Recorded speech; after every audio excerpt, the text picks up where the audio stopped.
Muy buenos días. Corporación Universitaria Adventista, Facultad de Ciencias Administrativas Contables, especialización en gestión tributaria virtual, asignatura procedimiento tributario, unidad 1, generalidades. Comencemos definiendo qué es el derecho tributario.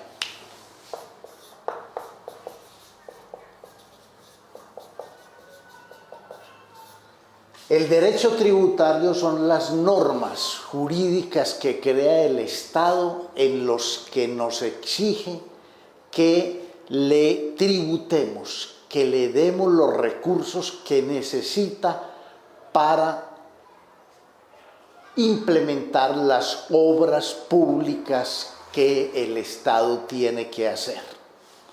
El derecho tributario está conformado por una serie de normas jurídicas de orden público. Orden público significa que son normas imperativas de obligatorio cumplimiento y que las partes no las pueden modificar. Es decir, como son, hay que aplicarlas y obedecerlas. El derecho tributario, como todas las ramas del derecho, tiene dos grandes ramas. La rama del derecho sustantivo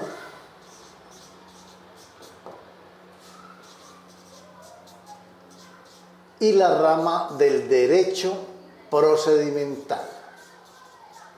Vamos a aprender a distinguir una de la otra para saber cuál es nuestra temática de estudio, que es el procedimiento tributario, es decir, la segunda rama. El derecho sustantivo son las normas que crea el Estado mediante las cuales nos impone cargas o me impone o me restringe derechos. Una carga, por ejemplo, es cuando el Estado me dice a través de una norma sustantiva: si usted obtiene ingresos que aumenten su patrimonio, tendrá que desplazar un porcentaje de ese ingreso al erario público por concepto de impuesto de renta. Cuando el Estado le dice: si usted tiene un inmueble en la ciudad X, usted tendrá que desplazar trimestralmente o mensualmente, como lo defina cada municipio, X suma de dinero a título de impuesto predial. Ese es el derecho sustantivo, el que nos impone cargas y obligaciones. Diferente al derecho procedimental. El derecho procedimental son ritos, actuaciones, pasos que tenemos que adelantar o que tiene que hacer el operador tributario para hacer efectivo el derecho sustantivo. Por ejemplo, si el derecho sustantivo me dice que yo debo pagar el impuesto y yo no lo pago, ¿qué tiene que hacer el administrador tributario nacional, llámese DIAN, para hacerme pagar? Entonces el derecho procedimental le indica a este operador que debe hacer el paso 1, el paso 2, el paso 3, es decir, seguir unos ritos como lo ordena la ley. El cumplimiento de esos ritos es lo que se conoce como el debido proceso. Y el debido proceso es un derecho de orden constitucional. Ningún procedimiento se puede adelantar sin que se siga el debido proceso. Y si se hace en forma irregular, esas actuaciones serán anulables, es decir, cuando un juez o el mismo administrador lo decrete, dejarán de producir efectos jurídicos. De manera que esa es la primera distinción que debemos tener en cuenta. Nosotros aquí no vamos a estudiar derecho sustantivo, vamos a estudiar los procedimientos, los ritos, los pasos que tiene que dar el administrador y que tengo que dar yo para respetar el debido proceso. Una vez hecha esta distinción, vamos a estudiar otro tema que importa tenerlo muy claro para saber cómo se manejan los tributos en Colombia. Vamos a estudiar la estructura del Estado y cómo interviene cada una de las ramas del poder en el campo tributario. Nosotros estamos organizados en Colombia como un Estado social de derecho. Una de las características distintivas del Estado social de derecho es que el poder de imponer normas y de hacerlas cumplir no está concentrado en unas solas manos. El poder se encuentra dividido en 3 ramas y 2 órganos, y cada una de las ramas ejerce una partecita del poder y a la vez controla para que el otro poder o la otra parte del poder no cometa arbitrariedades. Dicho esto, entonces, el poder se divide en 3 ramas. Una rama legislativa,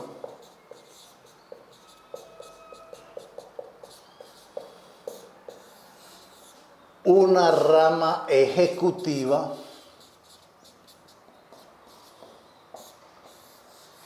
y una rama judicial.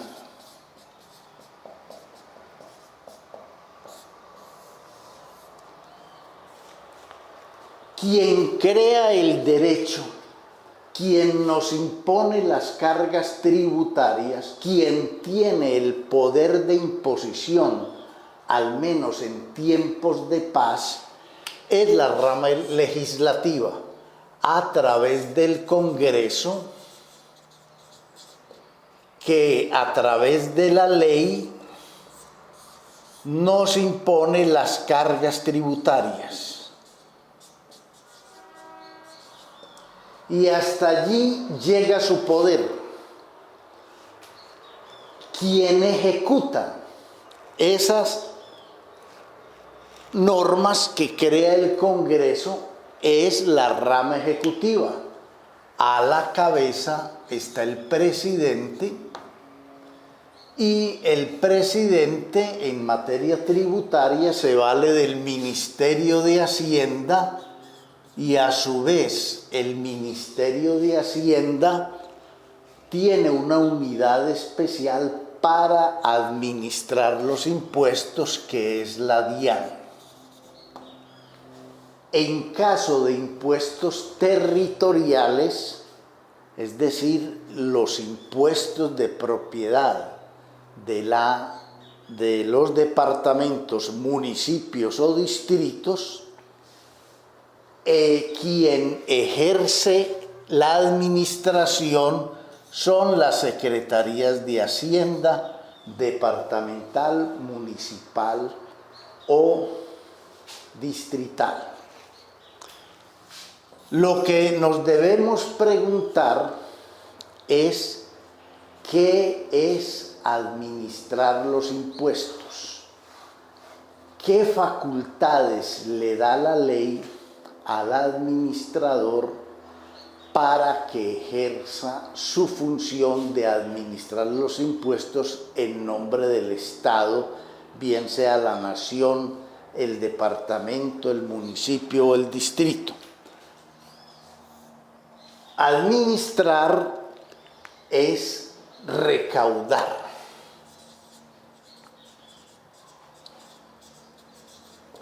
Es decir, que el administrador tributario tiene que recoger los tributos que creó el Congreso, debe crear una infraestructura administrativa tendiente a recaudar.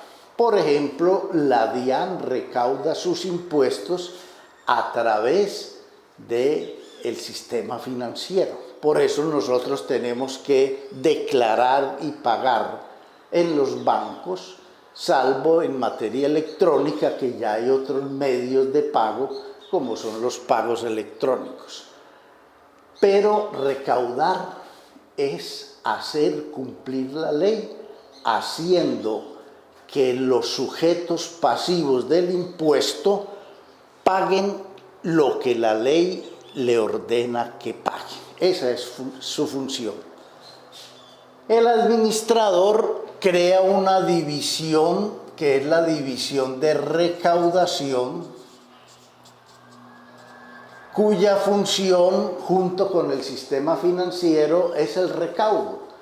Las declaraciones se presentan en bancos, los bancos se la transfieren a la DIAN alimenta con ello lo que se conoce como la cuenta corriente, es decir, el extracto de mi relación tributaria con el Estado.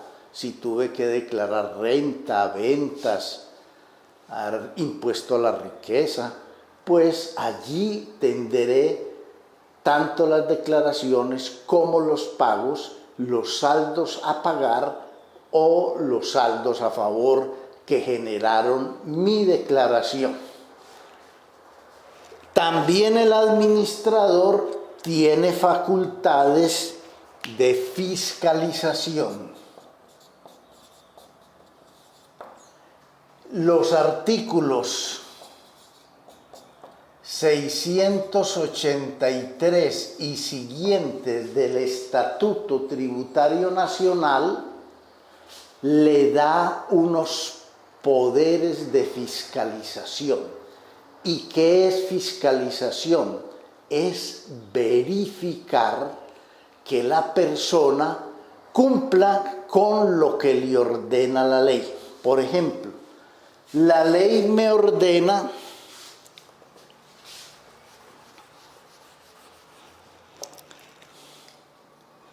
que yo declare y que pague mis impuestos, como lo establece la ley. Si una persona presenta su declaración de renta y establece que sus ingresos son 1.000 y que sus gastos son 500, para una renta de 500, con unas rentas exentas de 300, y para una renta líquida gravable de 200 y un impuesto de 50. La función del administrador en la unidad de fiscalización es verificar que la persona haya cumplido con el deber de declarar y el deber de pagar lo que le ordene la ley. Yo pago lo que me dice la ley, no lo que yo quiero. Allí es donde se genera el fenómeno de la evasión, donde la persona se ganó 1.000, se ganó 2.000, pero declara 1.000. Por tanto, la función de fiscalización es preguntarse por parte del fiscalizador: ¿esta persona declaró? ¿Sí o no? Si declaró, ahora tengo que constatar si declaró lo que le ordena la ley. Si la ley me ordena que tengo que declarar iniciando un procedimiento para encontrar mi impuesto donde digo que mis ingresos son 1000, el administrador, creando unos instrumentos administrativos, va a preguntarse si serán 1000. Puede ser que esta persona en vez de 1000 se haya ganado 2000 y esté ocultando 1000 para no pagar lo que la ley le ordena. Esa es la función del fiscalizador. ¿Cómo? A través de unos programas de fiscalización que en otra unidad los vamos a tratar. También se va a preguntar si los gastos de esa persona efectivamente fueron 500, porque en la realidad se puede dar que en vez de 500 haya declarado, que sus gastos verdaderos sean 300 y él solicite 500. Y vía gastos está inflando sus gastos para pagar menos impuestos. Esa es una forma usual que las personas utilizan para evadir impuestos. O si la persona está solicitando una exención de 300, recordemos que las rentas exentas son ingresos, rentas que la persona obtiene, pero que la ley, por razones de política tributaria, le dice: sobre esas partidas no me pagan. Entonces, este señor, en el ejemplo, está solicitando unas rentas exentas de 300. Hay que preguntarse: muéstreme si usted tiene derecho a esa exención. En síntesis, fiscalizar es verificar. Verificar que se cumpla con los deberes jurídicos tributarios, como lo vamos a estudiar en otra unidad, donde miraremos cuáles son esos deberes que tiene que cumplir toda persona. Muy bien. El Administrador Tributario Nacional, la DIAN, fiscaliza a través de una división que se llama la División de Fiscalización.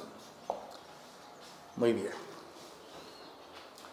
Adicionalmente, tenemos que la ley establece que el administrador tiene poderes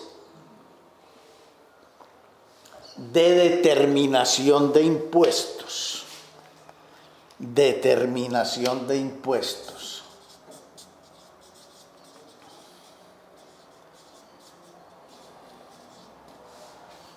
¿Qué es determinar los impuestos? Si el administrador en la etapa de fiscalización encuentra pruebas que la persona declaró en forma incorrecta, en forma inexacta, podrá seguir un procedimiento para que esa persona declare sobre lo real y no sobre lo que él quiera. Por ejemplo, supongamos que la persona presentó esta declaración, pero el administrador tributario en esa etapa de fiscalización encuentra situaciones diferentes. Encuentra que sus ingresos son 2000. Si encuentra que sus ingresos son 2000 y sigue el debido procedimiento que iremos a ver en las diferentes unidades, el administrador podrá determinar los impuestos partiendo de que los ingresos son 2000 y no 1000. Eso lo va a hacer a través de un documento público que vamos a conocer como liquidación oficial. La liquidación oficial es aquella que hace el administrador tributario respetando los procedimientos y en el que obliga a esa persona a declarar lo que es real y no lo que es formal, que fue la declaración que presentó. Eso es determinar. Es decir, si encuentra pruebas de inconsistencias, hacer que se cumpla con la ley, liquidándole los impuestos en forma diferente. Los artículos 697 y siguientes traen las diferentes liquidaciones que el Estado, siguiendo el debido procedimiento, puede hacer. Adicional a las funciones que le da la ley de recaudar, fiscalizar, determinar, está la función de sancionar. Sancionar es, partimos del supuesto de que quien violente una norma jurídica tiene que pagar una sanción. En el campo tributario, las sanciones que impone el administrador son de multas, inhabilidades y cierres de establecimiento. Por ejemplo, en la situación que tengo planteado acá, el Estado le va a decir: usted me declaró 1.000, debió declarar 2.000, o sea que me debe impuestos sobre 1.000. Usted me debe pagar esos impuestos que dejó o escondió o evitó pagar. Pero como usted violó una norma jurídica al tratar de esconderle ingresos al Estado, se va a tener que sancionar con una multa. En otra unidad estudiaremos las diferentes sanciones que trae el Estatuto Tributario. Esa multa, para el ejemplo, es del 160% del mayor valor entre la declaración privada y la liquidación. Por ejemplo, aquí esta persona dijo y pagó 50, pero aquí el Estado, a través de la liquidación, le puede decir que no son 50, sino que son 100.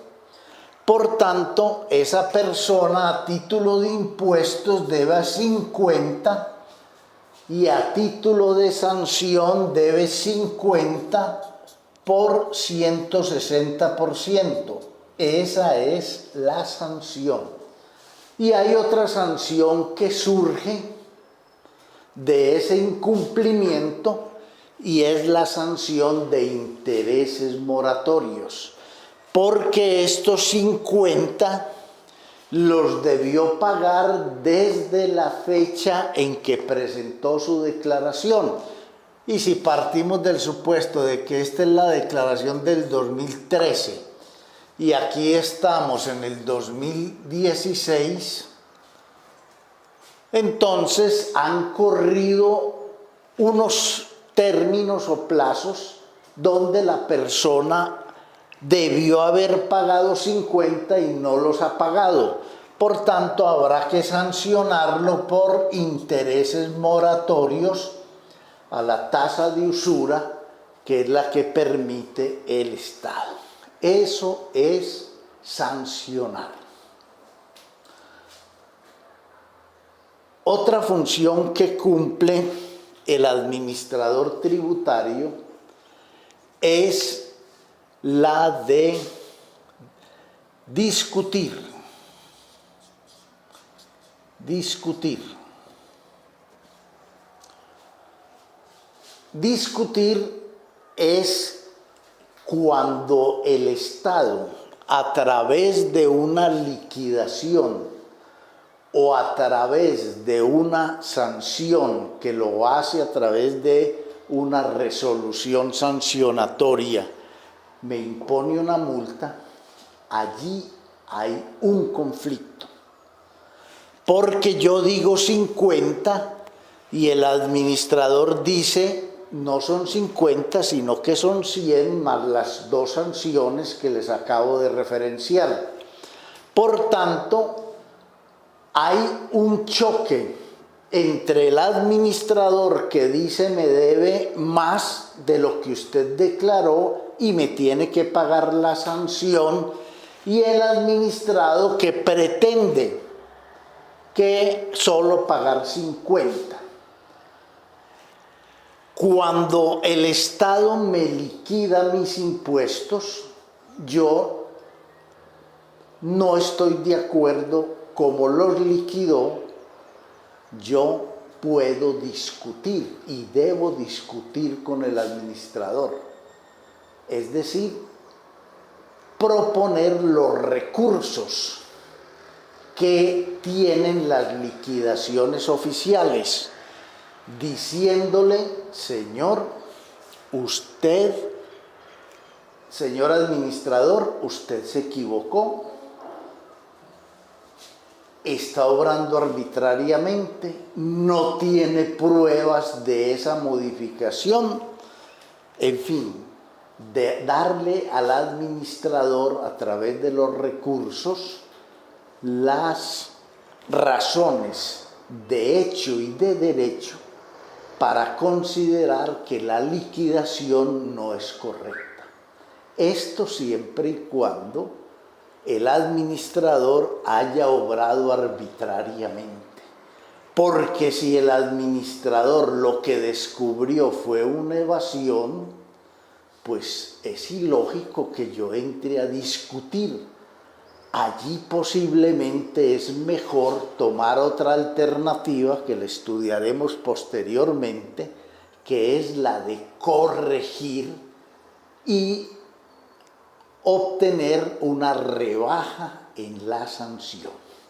De manera que uno discute cuando considera que el administrador obró arbitrariamente, es decir, y respetó la ley, bien sea porque tenga una doctrina que excede, o bien sea porque no tiene la prueba, o bien sea porque la prueba no llega uno a las conclusiones a las que llegó el administrador. Por cualquier razón, el administrador puede entrar a discutir. Esa discusión se conoce como la vía gubernativa. Vía gubernativa o vía administrativa. Entonces, la vía gubernativa o vía administrativa es la discusión que yo le debo plantear al administrador cuando considero que su liquidación o su sanción no es acorde a derecho, no está ajustada a la Constitución y a la ley.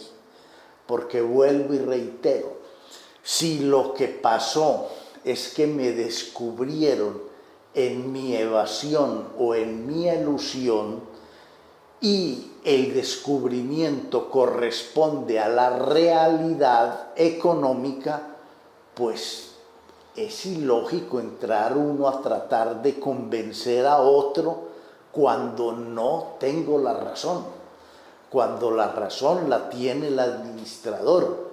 Allí debemos optar por la figura de la corrección que se estudiará posteriormente. Otra función que cumple el administrador es la de cobrar.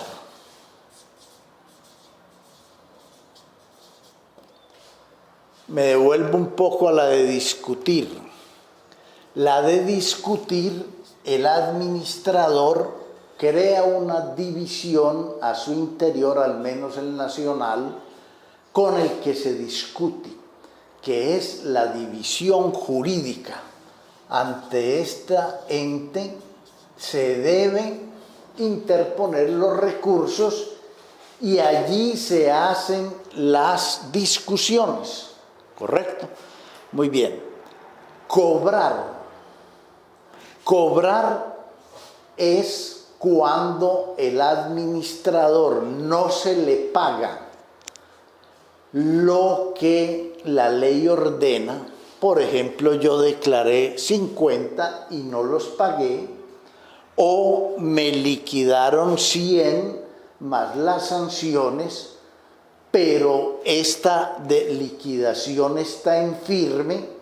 Quedar en firme es que adquiere estabilidad jurídica porque ya se resolvieron todos los recursos frente a esa liquidación. Cuando se está en firme, el administrador puede entrar a cobrar con sus propios funcionarios.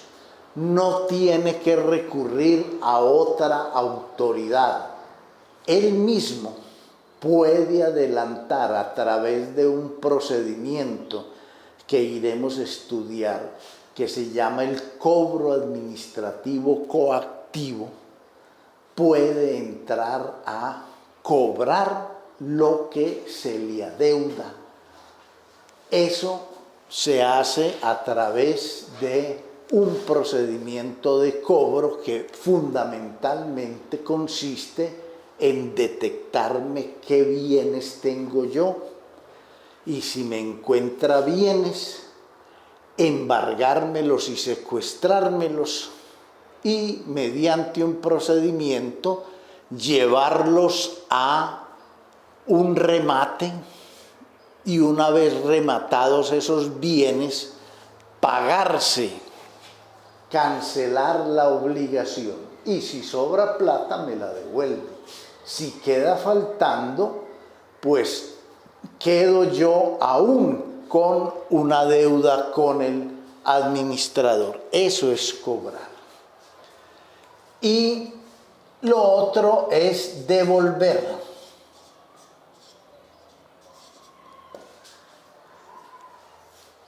Devolver consiste en que, como el administrador, para recaudar los impuestos, utilizó una figura que se llama la retención en la fuente, que consiste en que quien me va a hacer pagos me debe retener un porcentaje en nombre del Estado y declarárselo y transferírselo al Estado. De manera que si yo soy asalariado y mis pagos son superiores a unas cifras mínimas que hay, por cada pago que me hagan, me retienen un porcentaje.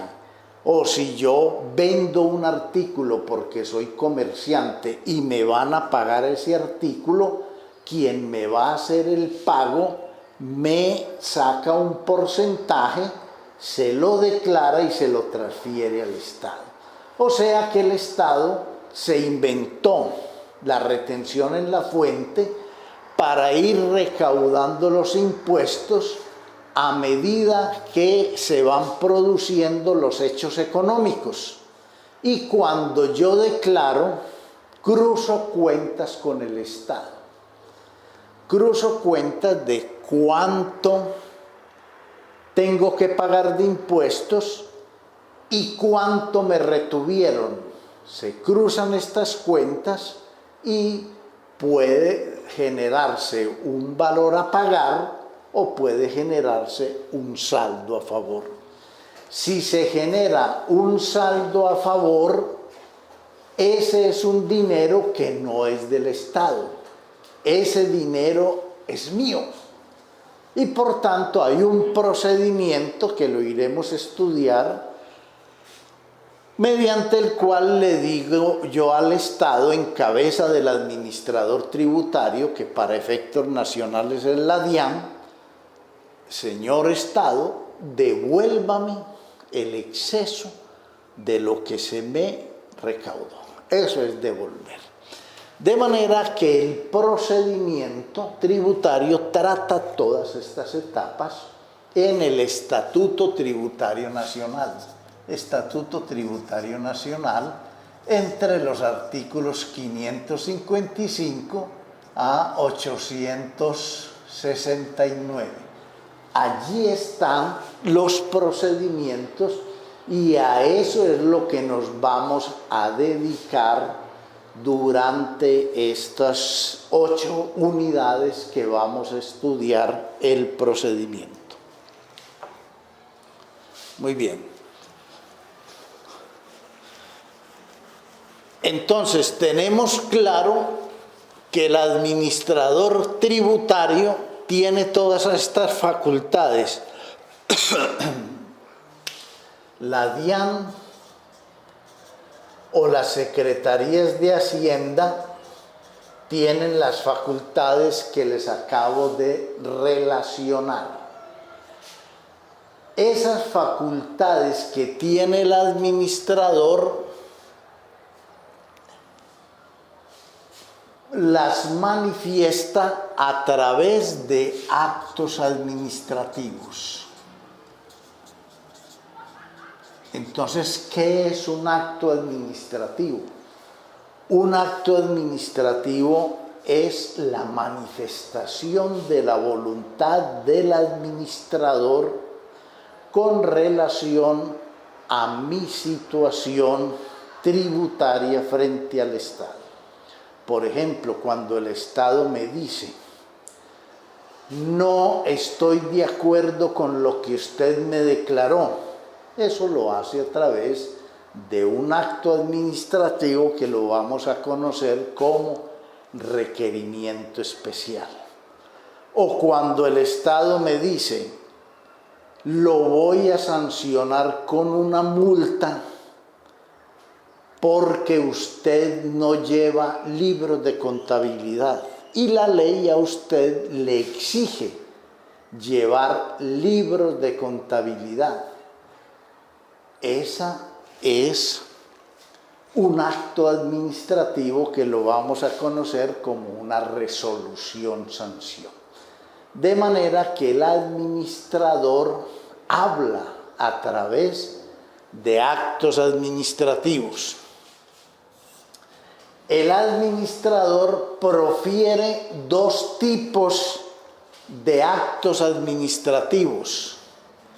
Unos que se conocen como generales y otros que se conocen como particulares.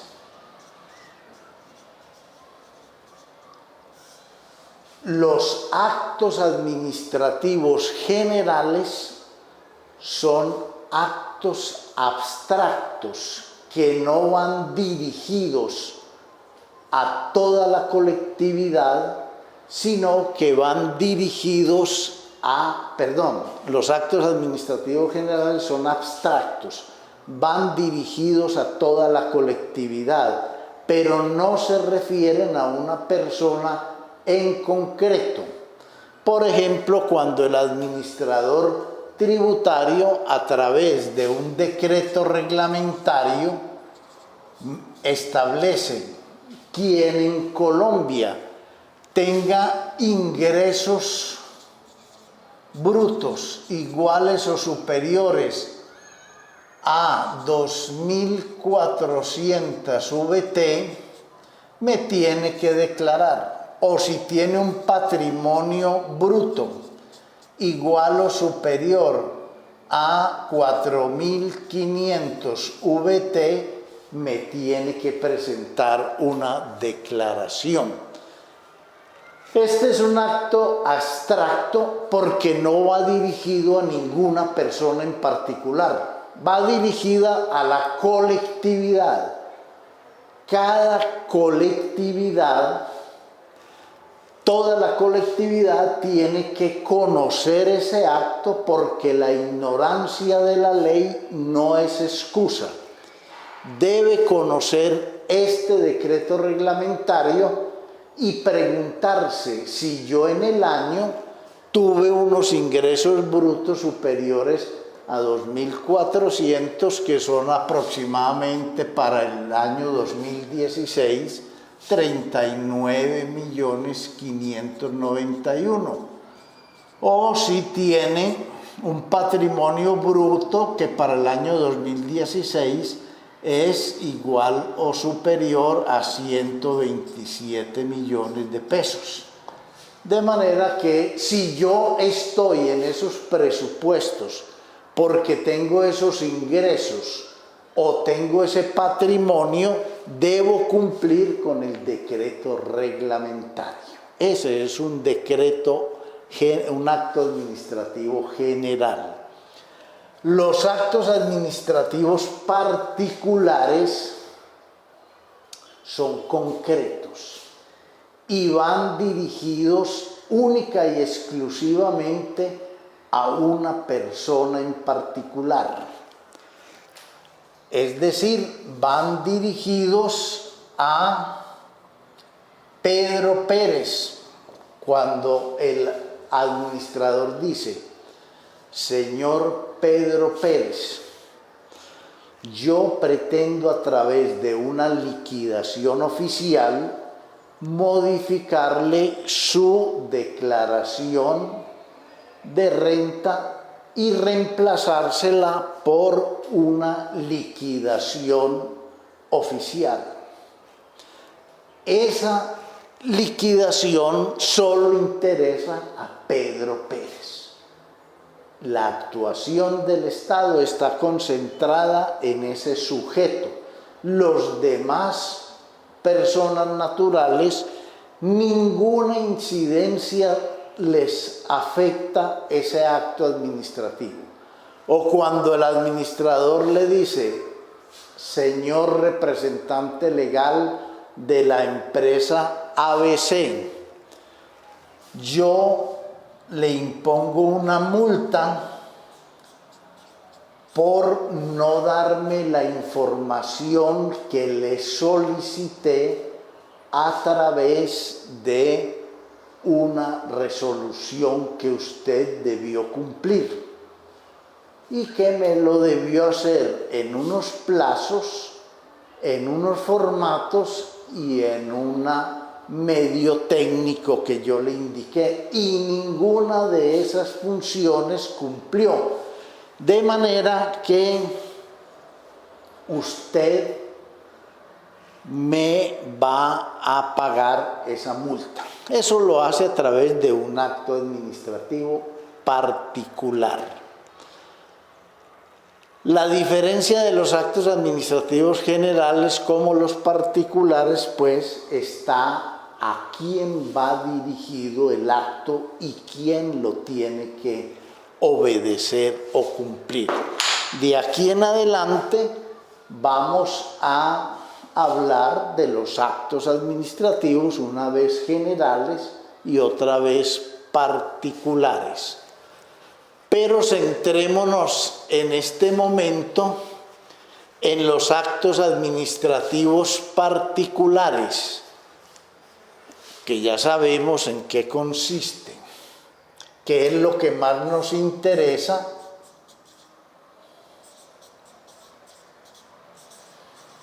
Es el que más nos interesa porque es el que me puede tocar a mí. Los otros también los tengo que obedecer cuando estén los presupuestos de la norma, pero es general y yo lo que tengo, mi obligación es conocerlo para saber si aplica. Pero el acto administrativo particular, ese acto administrativo sí me perjudica a mí, sí me afecta a mi patrimonio. Entonces, ese acto administrativo particular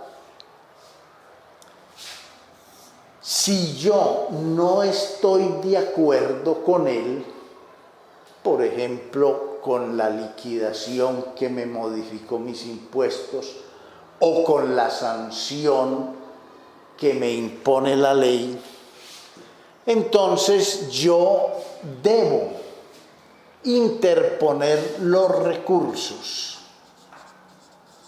para darle inicio a la vía administrativa. Entonces, ¿qué es la vía administrativa? La vía administrativa es el derecho que tiene la persona afectada con un acto administrativo particular para decirle al administrador que no está de acuerdo con ese acto administrativo particular, que solicita su revocatoria y tiene que probar que él tiene la razón y no el administrador. Por tanto, esos recursos se tienen que interponer para seguir el debido proceso. Los recursos se resuelven y una vez resuelto el recurso a través de una resolución que resuelve el recurso, si yo no estoy de acuerdo, puedo venir a la otra rama del poder, la rama judicial, que es independiente de las otras dos ramas, y decirle al juez: señor juez, el administrador está siendo arbitrario, solicito su nulidad.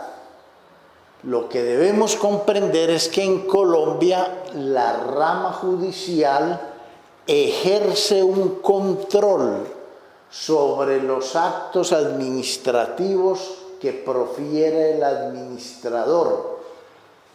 No es que el juez esté vigilante de los actos del administrador, no.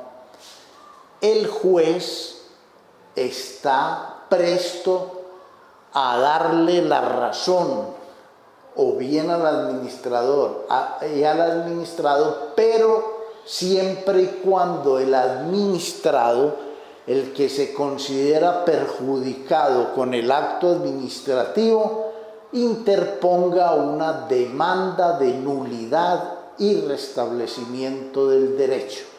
Por tanto, que él tiene una obligación de interponer esa acción, que lo tiene que hacer dentro de los 4 meses siguientes. Si no lo hace dentro de los 4 meses siguientes, caduca la acción, es decir, pierde el derecho a que un juez, que es el que puede anular los actos del administrador, lo anule, ¿correcto? Entonces, tengamos muy en cuenta que una vez nosotros hayamos agotado la vía administrativa, que la vía administrativa o gubernativa se agota con la resolución que resuelve el recurso, tengo 4 meses para pedirle a un juez que anule esa decisión que considero yo me perjudica. Esta acción que se inicia ante los jueces es una acción rogada. Es decir, en Colombia se parte del supuesto de que los actos administrativos son actos administrativos legales y ajustados a la ley. pero le permiten al administrado recurrir a través de una demanda ante el juez. Y el juez competente es una jurisdicción que se llama la jurisdicción contencioso administrativa. La jurisdicción contencioso administrativa son unos jueces especiales que son competentes para dirimir los conflictos que surjan entre el administrador y el administrado. Él, con fundamento en la Constitución y en la ley, estudia la demanda de nulidad y restablecimiento del derecho, le da la posibilidad a que el administrador defienda su acto administrativo y le da la razón jurídica al que considera la tiene. Y lo que diga el juez es la última palabra, una vez se adelante todo el proceso judicial. De manera que nosotros tenemos que actuar ante esta jurisdicción contencioso-administrativa. Esa jurisdicción contencioso-administrativa la conforman en Colombia el Consejo de Estado y a nivel territorial los tribunales administrativos y los jueces administrativos. Si lo que se está discutiendo es inferior a 300 salarios mínimos legales vigentes, la acción de nulidad y restablecimiento del derecho se planteará ante el juez administrativo. Y en materia judicial la regla general es la doble instancia, es decir, que si yo no estoy de acuerdo con lo que dice el juez a través de una sentencia, lo puedo apelar ante el tribunal. Y lo que diga el tribunal es el punto final de la discusión que en vía administrativa y en vía judicial tuve con relación a mis impuestos, ya que el administrador consideró que yo no cumplí con la ley y yo considero que sí, pero lo que diga el juez es la última palabra. Si es superior a 300 salarios mínimos legales vigentes, se inicia en el tribunal y se puede apelar ante el Consejo de Estado. Con esto damos término a esta primera unidad. Muchas gracias.